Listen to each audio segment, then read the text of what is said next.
ఈ వారం మన ఆయుర్వేదాహార కార్యక్రమంలో చాలా మంది కూడా దీర్ఘకాలిక వ్యాధులతో బాధపడుతూ ఉంటారు. డయాబెటీస్, హైపర్ టెన్షన్, థైరాయిడ్ ఇట్లా అనేక సమస్యలతో బాధపడుతుంటారు కదా.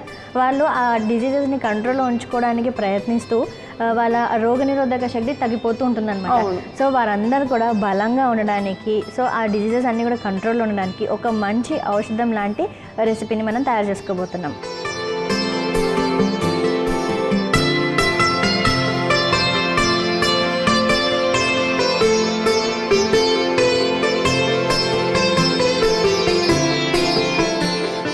అర్షమలలతో బాధపడే వాళ్ళకి, అలానే బాగా ఇచ్చింగ్ సెన్సేషన్ అంటే మోషన్లో బ్లీడింగ్ అవ్వడం ఇలాంటి కండిషన్స్తో బాధపడే వాళ్ళందరికీ కూడా సంజీవని లాంటి ఒక మంచి ఔషధం తయారు చేసుకోబోతున్నాం. So don't miss to watch ఆయుర్వేదాహారం. ఆయుర్వేద ఆహారం శుక్రవారం మరియు శనివారం ఉదయం 11:30 తిరిగి మధ్యాహ్నం 3 గంటలకు చూస్తూ ఉండండి మీ ఈటీవీ అభిరుచి ఛానల్లో.